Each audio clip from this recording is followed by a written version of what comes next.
Have you ever had a client that won't stop questioning everything? They want more revisions.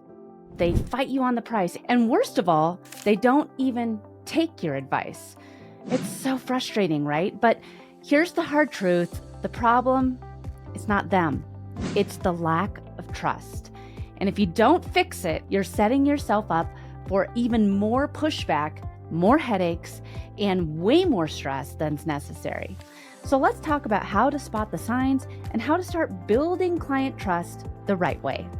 Welcome to this week's Rocky Mountain Marketing Quickcast. This is your go-to source for actionable advice and the latest news in social media and digital marketing. Every Thursday in just 8 to 12 minutes, I'm going to be delivering quick, impactful tips to help you stay ahead in the fast-paced digital landscape. I'm your host, Katie Brinkley. Let's dive into today's episode. Welcome back, everybody. And today we're going to be talking about something that can make or break your business.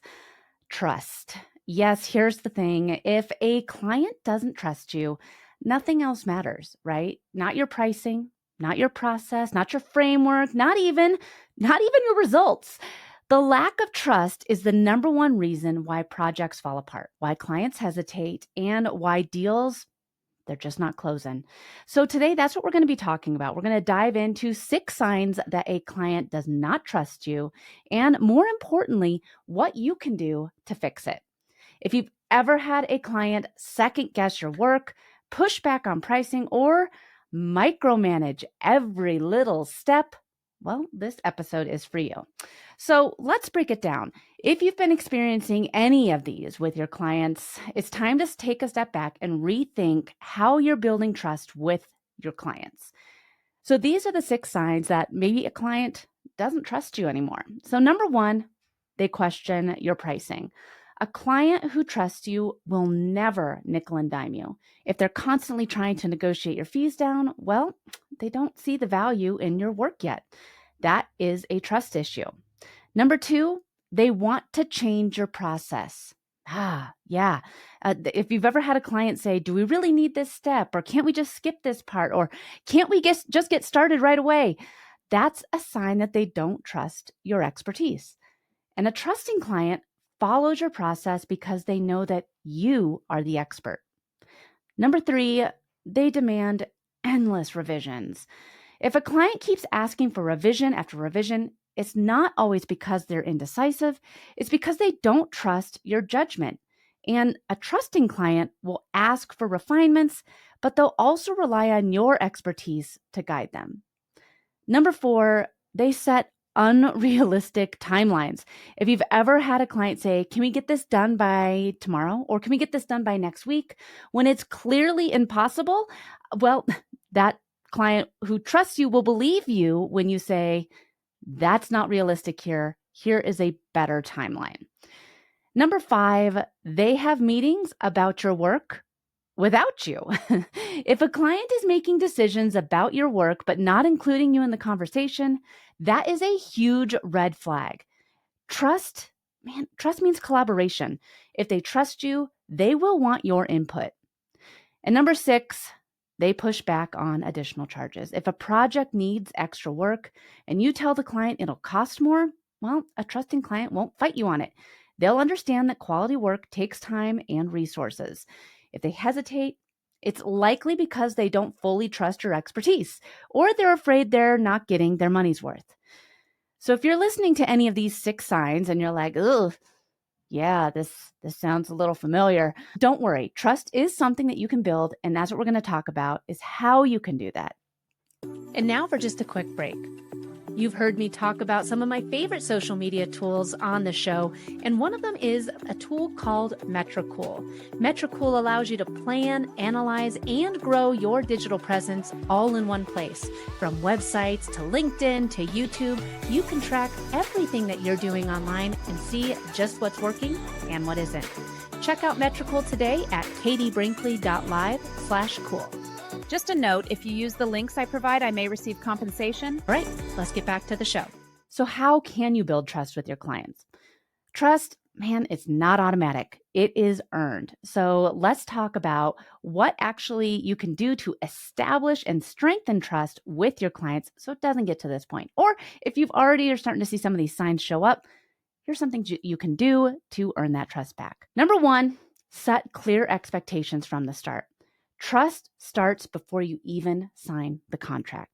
Be upfront about pricing, process, and timelines so that there are no surprises later. Number two, show proof of your work. People trust what they can see. Testimonials, case studies, past work examples.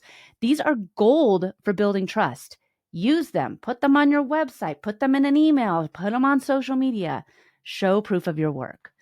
Number three, stick to your process. Don't let clients dismantle it. Oh, man. And this was something that I had to learn. Your processes exist for a reason. If a client tries to change it, stand firm. They're not an ideal fit.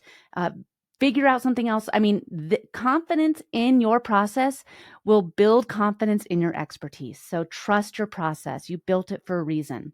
Number four, communicate proactively.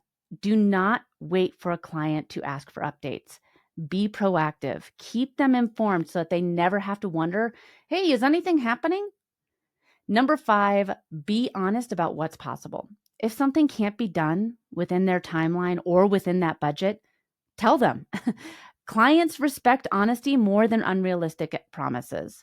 And number six, own your expertise. People hire you because you know something that they don't. So act like it. If a client asks which option is best, don't say whatever you like. Give a clear, confident recommendation. When a client trusts you, they will stop micromanaging. I promise. They will respect you and your process. And best of all, they will come back and refer you to others. So here is my challenge to you this week. Take a look at your current clients. Are there any signs that trust is missing? And if so, what is one thing that you can do to start rebuilding that trust today? Because at the end of the day, the best projects, the best clients, and the best business, it's all built on trust. If you found this episode helpful, do not forget to share it with a friend, subscribe to the podcast, leave a review. And if you're ready to work with more high trust, high value clients, let's connect. You can always find me on LinkedIn and be sure to connect with me at katiebrinkley.com. All right, we'll see you in the next episode. Thanks so much for listening to this week's episode of Rocky Mountain Marketing. I hope you're leaving with valuable insights and the inspiration to lead your market. If you've enjoyed our time together and found today's podcast episode useful, I have a small favor to ask of you. Please hit that subscribe button to stay updated with the latest episodes. And if you know someone who could benefit from these episodes, maybe a fellow business leader or an aspiring entrepreneur, go ahead and share this episode with them. Let's spread the knowledge and grow together. Also, I'd love to hear from you and continue the conversation beyond the podcast. Visit me at katiebrinkley.com to connect, to find more resources, or just to share your journey. And be sure to pick up your copy of my new book, The Social Shift, at katiebrinkley.com/book.